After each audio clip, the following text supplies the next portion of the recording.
Morning students, I hope you all are fine. So students, let's start with the last exercise of this chapter, that is 5.3. So firstly we introduce the exercise. So definition of scientific notation. तो इस exercise में हम use करें scientific notation के बारे में। जैसे हमने लास्ट एक्सरसाइज में क्या पढ़ा था, रेस टू पावर के बारे में। जैसे हम कुछ भी कर रहे थे P raise to power x और P raise to power M multiply P raise to power N, तो हम क्या उसे यूज करते थे उसके बारे में हमने पढ़ा। तो उसके आज हम पढ़ेंगे साइंटिफिक नोटेशन के बारे में। The method of writing a number in standard form, ये एक मेथड है। हम स्टैंडर्ड फॉर्म में जैसे किसी भी नंबर को हम किस में लिखें, स्टैंडर्ड फॉर्म में लिखें। जैसे p multiply 10 raise to power n, तो उसमें p क्या है, where p is a terminating decimal. तो p क्या है, कोई टर्मिनेटिंग डेसिमल है जो प्रॉपरली क्या है, डिवाइड हो रहा है। तो मतलब जिसका रिपीटिंग यूनिट नहीं आ रहा, रिपीटिंग जो क्वोशंट है वो उसका नहीं आ रहा है, सच दैट p जो p is less greater than equal to 1। p 1 के इक्वल भी हो सकता है और 1 से बड़ा भी हो सकता है, बट 10 से हमेशा छोटा होगा। 10 के इक्वल भी नहीं आएगा, हमेशा 10 से छोटा ही होगा। And n is an integer, जो इसकी पावर में n है, 10 रेज़ टू पावर n है, जो n कोई भी इंटीजर है, is known as scientific notation. तो इसे हम क्या कहते हैं, साइंटिफिक नोटेशन कहते हैं। तो आपको स्टूडेंट्स यहाँ से एक एग्जांपल से क्लियर हो जाएगा कि इसका क्या मतलब है। जैसे हमें बोला गया है कि जो जैसे हमें कोई भी दिया हुआ है कि डिफरेंस जो है सन का अर्थ से, ठीक है, तो जो अप्रोक्सीमेट जो सन का जो सन का वेट है अप्रोक्सीमेट जो, वो इतना वेट है। मतलब हम इसे टैली भी नहीं कर सकते, इतनी जीरोज लगी हुई है। तो हम इसे हम अगर डायरेक्ट लिखे तो हमें इसे पढ़ने में बहुत प्रॉब्लम आएगी। तो हम क्या करेंगे, इसकी जो साइंटिफिक नोटेशन से इसकी जो वैल्यू क्या है उसको हम साइंटिफिक नोटेशन से इसे हम लिखेंगे ताकि हम इसे इजीली पढ़ सके। तो जैसे हमने यहाँ पे काउंट करना है कि ये जो प्रॉपर हमें इसका वेट दिया हुआ है, ठीक है, 0.0 हमने अपनी तरफ से लगाया क्योंकि पॉइंट के बाद 0 की कोई वैल्यू नहीं होती। तो हमने ये पॉइंट हमने शिफ्ट करना है राइट टू लेफ्ट। पॉइंट कहाँ पे शिफ्ट होगा, राइट टू लेफ्ट शिफ्ट होगा जो पॉइंट। तो क्या आएगा, जैसे यहाँ पे है, कहाँ कैसे शिफ्ट हुआ, ये पॉइंट यहाँ पे शिफ्ट हुआ 1, फिर यहाँ पे शिफ्ट हुआ 2, फिर यहाँ पे शिफ्ट हुआ 3, क्योंकि हमने ये क्या, इसे एक डिजिट तक लाना है, 0 0 तक नहीं हमने इसे रखना है, इसे हमने प्रॉपर एक डिजिट तक लेके आना है, जैसे 1 9 8 9 इनके बीच में। तो हम क्या करेंगे, इसे पॉइंट को शिफ्ट करते जाएंगे और साथ में काउंट करते जाएंगे। तो इन्होंने तो यहाँ पे शिफ्ट करके काउंट किया, हम इसे ऐसे भी काउंट कर सकते हैं जितने जीरोज है, 1 2 3 4 5 6 7 8 9 10 11 12 13 14 15 16 17 18 19 20 21 22 23 24 25। तो कितनी जीरोज है, 25 जीरोज है, सॉरी 26 जीरोज हैं। उसके बाद हमने पॉइंट को यहाँ शिफ्ट करना है क्योंकि 1 डिजिट आना चाहिए। मैंने बोला था ना, जो p की वैल्यू है वो, हाँ, अगर हम यहाँ पे 19 के बाद पॉइंट लगाते हैं तो वो क्या हो जाएगी, ग्रेटर हो जाएगी 10 से। बट हमने रूल क्या पढ़ा है कि वो जो p की वैल्यू है किससे, हमेशा 10 से लेस होनी चाहिए। तो ये क्या, हम यहाँ पे 1 तक ले आएंगे, इसे 1 पॉइंट तक। तो मतलब यहाँ पे 26 हो रहे थे, तो फिर हम ये भी काउंट करेंगे 27 28 29 एंड 30। मतलब जो पॉइंट है वो कितनी प्लेसेस को रिप्लेस करके आया है, 30 जो डिजिट्स को है उसे क्या करके आया है, रिप्लेस करके आया है उसे। तो यहाँ पे हम कैसे लिखेंगे, 1.9891 जो डिजिट्स हम ऐसे लिखेंगे 9891 मल्टीप्लाई, हमारे कितने डिजिट हुए थे, पॉइंट के बाद हमारे कितने डिजिट थे, 10 रेज़ टू पावर 30, क्योंकि हमारे 30 डिजिट थे। मतलब हम 30 जो डिजिट्स को है रिप्लेस करके हम आगे आए हैं। तो इसे हमने ऐसे लिखना है, इसे हम कहते हैं साइंटिफिक नोटेशन। जैसे मैं एक और एग्जांपल आपको देती हूँ, यहाँ पे हम कुछ भी लिख देते हैं। जैसे मतलब अगर हम यही करेंगे एक्सरसाइज, अगर हम स्टार्ट करें, जैसे फर्स्ट क्वेश्चन है, right the following number in their standard form. इन्होंने बोला है कि यहाँ पे हमें नंबर गिवन है, इसे हमने क्या करना है, इसे स्टैंडर्ड फॉर्म में हमें इसे लिखना है। तो हम कैसे लिखेंगे, जैसे फर्स्ट हमें गिवन है 45 90.5। तो हम क्या करेंगे, हमें ये पता है कि जो p की वैल्यू किसके बीच में लाई करती है, 10 और 1 के बीच में। तो हम इसे 10 से छोटा ही रखना है, हम 45 तो नहीं रख सकते, तो हम 0.4 के बाद लगाएंगे। तो जो पॉइंट है वो यहां से शिफ्ट हो रहा है, कितने डिजिट पे शिफ्ट हो रहा है, 1 2 3, मतलब 3 डिजिट पे शिफ्ट हो रहा है ना। ये 0 1 आ गया, ये 9 2 आ गया और ये 5 क्या आ गया 3, मतलब 3 डिजिट के बाद ये पॉइंट शिफ्ट हो रहा है। तो हम क्या लगाएंगे 4.590, और ये जो पॉइंट के बाद 5 है उसे हमने नहीं काउंट करना क्योंकि वो पॉइंट के बाद ही है, तो हमने ऐसे ही लिखना उसे, उसकी इतनी वैल्यू नहीं हम काउंट करते। तो कितना आ गया मल्टीप्लाई 10 रेस्ट पर हमने कितने डिजिट को रिप्लेस किया था 1 2 3 डिजिट को रिप्लेस किया था, तो हमने क्या लगा दिया 10 रेस्ट पर 3। ऐसे ही जो सेकंड क्वेश्चन है उसमें हमें ये स्टेटमेंट गिवन है, हमने करना है इस जो डेसिमल को, इस पॉइंट को हमने कहाँ शिफ्ट करना है 9 के बाद, मतलब 9 के बाद हमने शिफ्ट करना है। तो कितने डिजिट्स आगे शिफ्ट करने के लिए 1 2 3 4 5, तो कितने डिजिट आ गया ये 5, मतलब क्या आएगा 10 रेस्ट पर 5 आना है। तो 9 पॉइंट के बाद कितने डिजिट है वो हमने एज इट इज लिखने हैं, जैसे 9.01323 01323 एंड पॉइंट के बाद जो 6 था वो 6 एज इट इज आ जाएगा। आपने सिंपली ऐसे ही इसे क्या करना है स्टैंडर्ड फॉर्म में लिखना है। जैसे इसमें हमें गिवन है, इसमें बहुत बड़ी टर्म दी हुई है, अगर आप सोचो कि बड़ी टर्म है तो ये मतलब ये क्वेश्चन ही गलत है या हमसे सॉल्व नहीं होगा, तो जितनी बड़ी स्टेटमेंट होगी उससे कोई डरने की जरूरत नहीं, वो उतनी ज्यादा इजी होती है। जैसे हमें यहाँ पे गिवन है डॉट, जो डेसिमल गिवन है वो 5 के बाद है, 5 और 6 के बीच में हमें डेसिमल गिवन है 3 डिजिट छोड़ के, तो हमने पॉइंट के बाद वाला डिजिट हमारे लिए मायने नहीं होते ज्यादा, इनकी इंपॉर्टेंस नहीं होती, तो हम इसे नेग्लेक्ट कर देते हैं। तो क्या आ गया, मतलब हमने पॉइंट कहाँ शिफ्ट करना है 7 के बाद शिफ्ट करना है, 7 और 5 के बीच में हमने डेसिमल शिफ्ट करना है। तो हम क्या करेंगे डेसिमल कितने जो डिजिट को क्रॉस करके आया है वो हम काउंट करेंगे 1 2 3 4 5 6 7 8 एंड 9। तो डेसिमल कितने डिजिट्स को क्रॉस करके 7 के पास गया है 9 डिजिट्स को, तो हमने वही लगा देना 10 रेस्ट पर 9 और 7 पॉइंट जो हमारे पास डिजिट है वो एज इट इज ही हमने लिख देने।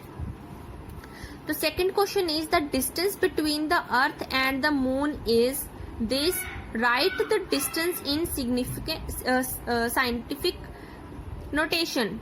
हमें अर्थ का और मून का डिफरेंस गिवन है ये वाला, और हमें बोला गया है कि हमने ये इसको हमने साइंटिफिक नोटेशन में चेंज करके लिखना है। इसे भी हम इजीली कर सकते हैं, हमने क्या शिफ्ट, हमने पॉइंट अपनी तरफ से लगा लिया कि ये जो पॉइंट है, पॉइंट यहाँ पे है, हमने अपनी तरफ से पॉइंट के बाद 0 लगा लिया।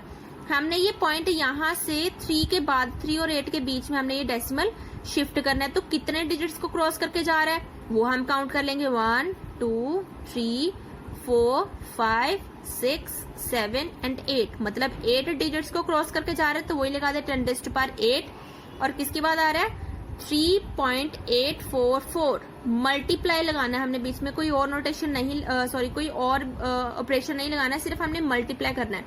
और हमें किसमें गिवन था मीटर्स में, तो हमने मीटर्स क्या लगा दिया, इसका यूनिट लगा दिया। So students next question is express the following number in scientific notation. ये भी बिल्कुल वैसा ही साइंटिफिक नोटेशन में हमने चेंज करना है। तो हम क्या करेंगे काउंट करते जाएंगे 1 2 3 4 5 6 7 8 9 10 11 12। 3 के बाद कितने डिजिट्स हैं 12 डिजिट्स हैं, तो क्या आ जाएगा 10 रेस्ट पर 12 आ जाएगा, और 3 के बाद क्या आ जाएगा डेसिमल आ जाएगा। तो इसके बाद हमें आ गया fourth is which number is greater. इसमें थोड़ी सी समझने वाली आपकी बात है कि हमने देखना है कि दोनों में से ग्रेटर कौन सा है। हम जैसे करते थे, हमने जो लास्ट एक्सरसाइज में किया है ग्रेटर हम कैसे फाइंड करते थे, जो उनकी रेस टू पावर थी उतने हमने उसे एक्सपैंड कर देते थे, एक्सपैंड फॉर्म करके मल्टीप्लाई करके हम देखते थे। बट इसे हम कैसे एक्सपैंड करेंगे 10 रेस्ट पर 23 है, मतलब हमें 1 के साथ 23 जीरोज लगानी पड़ेगी, तो वो क्या हो जाएगी बहुत डिफिकल्ट हो जाएगा हमारे लिए सॉल्व करना। तो हमें यहाँ से पता चल रहा है ये 10 रेस्ट पर 25 है, ये 10 रेस्ट पर 23 है, तो बड़ा कौन सा हुआ इसमें से 25 ऑब्वियस बड़ा है। तो कौन सा बड़ी टर्म है इसमें 25, जो 4.98 मल्टीप्लाई 10 रेस्ट पर 25 क्या है ग्रेटर है। इसमें भी हमें पता चल गया 24 एंड 17 कौन बड़ा है 24 बड़ा है, तो जो रेस्ट पर बड़ी होगी वो क्या आएगा वो पूरी टर्म ही बड़ी हो जाएगी, तो ये टर्म इज ग्रेटर आ गई। तो इसमें हमें दिया हुआ है, अगर हम देखें कि इसमें जो 10⁻19 तो इसकी 10⁻19 ये दोनों सेम दिए हुए हैं। अब इसमें हम क्या करें, हम क्या करेंगे, ये तो बिल्कुल सेम हो गए, इसे हमने छोड़ दिया। अब हम इसकी ये वाली टर्म देखेंगे, ये 8 पॉइंट है, 8.35 है, ये 9.54 है। तो बड़ा कौन सा हुआ, 8 हुआ या 9 बड़ा हुआ? ऑब्वियस 9 बड़ा है, तो ये वाली टर्म बड़ी हुई। ठीक है, तो next is right the following number in expanded form. हमने इसे एक्सपेंडेड फॉर्म में लिखना है। जैसे आ गया, हमें एक्सपेंडेड फॉर्म में कैसे लिखना है, जैसे हमें ये प्रॉपर जो गिवन है इसे हमने लिखना है 10⁻⁴ कुछ भी 10⁻⁴ की फॉर्म में लिखना है। तो इसे हम कैसे लिखेंगे, जैसे हमें नंबर गिवन है, हमें नंबर सिस्टम में पता है ना, 1s, 10s, 1000, 100,000, 10,000, लाख, 10 लाख, करोड़, 10 करोड़। तो इसमें क्या आता है, 10 हमने बस वंस की जगह पे क्या लगा देना, 10⁻0, 10⁻1। हमने जो भी चीज स्टार्ट करनी हमेशा राइट से स्टार्ट करनी, राइट टू लेफ्ट जाना है हमने। तो वही आगे हमारी क्या आ जाएगा, ये वंस की क्या आ गया, 10⁻0 आ गया वंस की जगह पे, 10 पे आ गया 10⁻1 आ गया, 100 पे आ गया 10⁻2। आप देखेंगे कि अगर हम देखें तो 10⁻0 क्या बना, 1 बना। तो इसमें क्या 1 नहीं आता, 10 में क्या आता है, 10 वाली प्लेस पे क्या आता है, 10 आता है। तो 10⁻1 क्या हो गया, 10 हो गया। 100 कैसे होता है, 100 में 2 zeros आते हैं, तो वही 10⁻2 लिखा, मतलब 2 zeros आई हैं। तो 1000 में क्या होता है, 1000 में 3 zeros आती हैं, तो हमने वही लिखा 10⁻3। 10,000 में क्या आती, 4 zeros आती हैं, तो हमने वही लिख दिया 10⁻4। तो हमने ऐसे ही रेस्ट पर की फॉर्म में ये लिखा है। इसका मीनिंग ऐसे नहीं कि इसका मीनिंग चेंज हो गया, इसका मीनिंग सेम ही रहा। तो हमने राइट से स्टार्ट करना है, तो 2 क्या आ गया, वंस की प्लेस पे है, तो 2 वंस की प्लेस पे लिख दिया। 1 10 की प्लेस पे, तो 10 की प्लेस पे लिख दिया। 9 100 की प्लेस पे, 100 की प्लेस पे लिख दिया। ऐसे ही हमने जो सारे डिजिट हैं, जो प्लेसेस पे, हमने वो सारी प्लेसेस पे लिख दिए।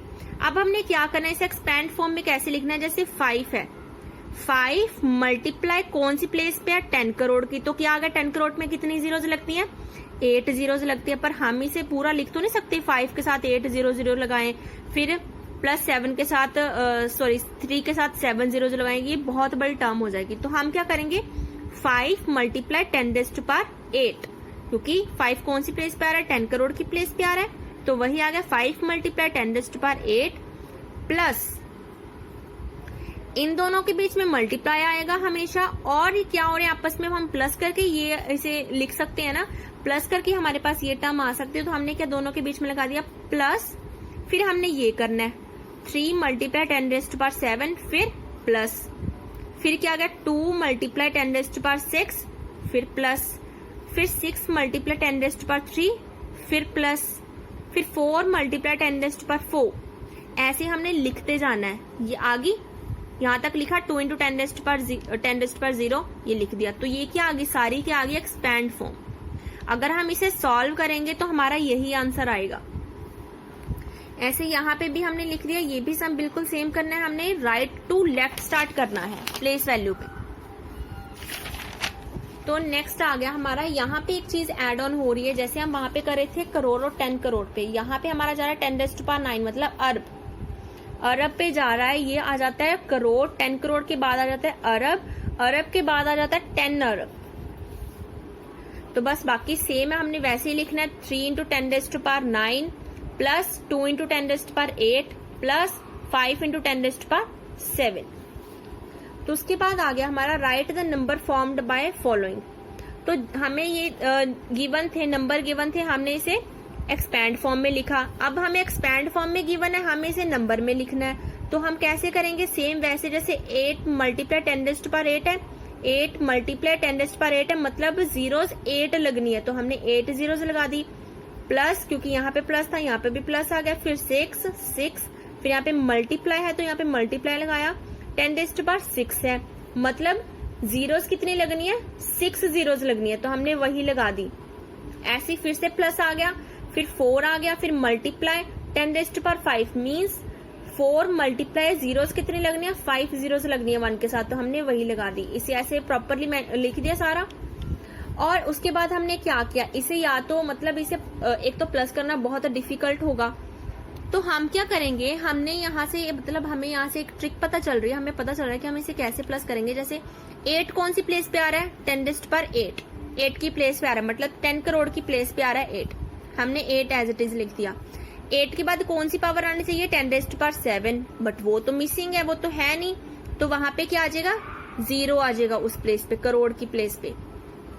10⁻6 की जगह के बाद पहले क्या आएगा, 10⁻6, 7 के पहले क्या आएगा 6, तो मतलब हमें 6 की वैल्यू पता है तो हमने लगा दिया 6। अब उसके बाद हमें 6 के पहले क्या आता है, 10⁻5, ये 5 भी गिवन है तो हमने क्या लगा दिया यहाँ पे 4। तो 5 के पहले क्या आता है, 4 आता है, तो हमें 5 × 10⁻4 गिवन है, ये वैल्यू भी गिवन है हमें, तो हमने यहाँ पे क्या लगा दिया 5 एज इट इज लगा दिया। ऐसे ही 5 के पहले क्या आता है 3, फिर 2, ठीक है, यहाँ तक हमने 2 तक लगा दिया। अब 2 के पहले क्या आता है 10⁻1, पर 10⁻1 वाली वैल्यू तो हमें गिवन ही नहीं है, तो हम इसकी जगह पे क्या लगाएंगे 0। फिर उसके बाद आ गया 10⁻0, तो उसकी वैल्यू क्या आई हमारे पास 1, मतलब 7 × 1, तो वो क्या होगा 7, तो हमने 7 ही लगा दिया। ये इसकी मतलब एक शॉर्ट फॉर्म है कि हम इसे कैसे सॉल्व कर सकते हैं। तो अगर आपको नहीं समझ आया तो मैं सेकंड सम भी ऐसे समझा देती हूँ। हमें यहाँ पे गिवन है 10⁻6 तक गिवन है, पहले हमने प्रॉपर इसे एक्सपैंड कर देना है। एक्सपैंड कर दिया, जैसे 2 × 10⁻6, मतलब 6 जीरोस लगनी है यहाँ पे।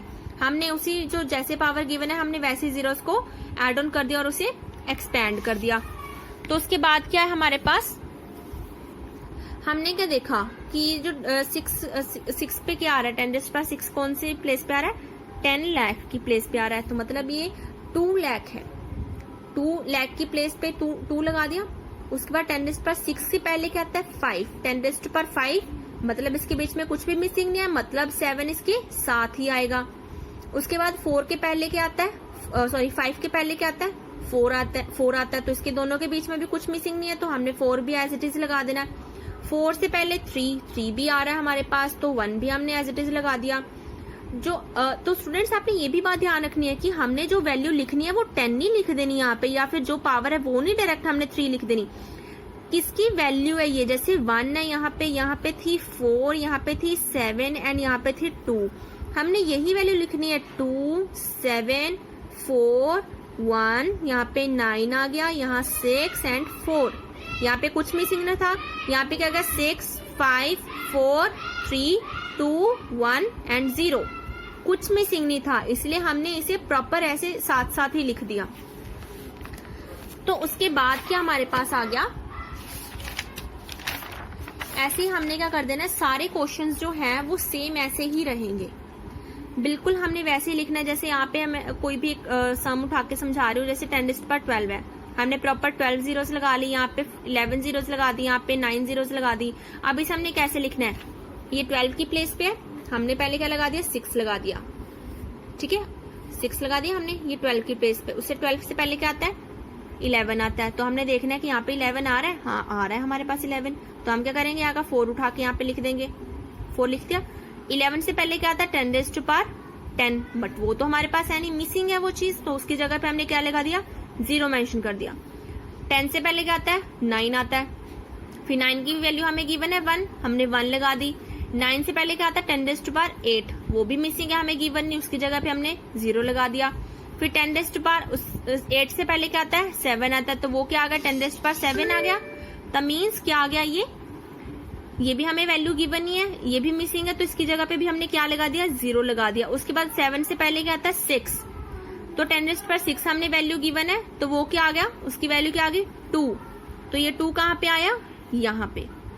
6 से पहले क्या आया 5, 10⁻5, बट वो भी मिसिंग है, उसकी जगह भी 0 लग गया। 10⁻4 भी मिसिंग है, उसकी जगह भी 0 लग गया। 3 की जगह भी 0 लग गया, हमें 2 गिवन है, तो 2 की वैल्यू हमने 8 लिख दी। 10⁻1 की क्या है 9 लिख दी। 10⁻0 की क्या है 5, तो हमने 5 लिख दी। तो स्टूडेंट्स आपने ऐसे ही बिल्कुल ध्यान से ये चीज करनी है, क्योंकि अगर आप इतनी अमाउंट लिखे से प्लस करोगे, कहीं ना कहीं आपका कोई भी 0 एक मिसिंग हो गया तो आपकी सारी की सारी वैल्यू गलत हो जाएगी। तो आप यही चीज ध्यान दो कि उनकी पावर में जो हमने नोटेशन है उसे हमने ध्यान में देना है। I hope students you all will understand this topic. Thank you.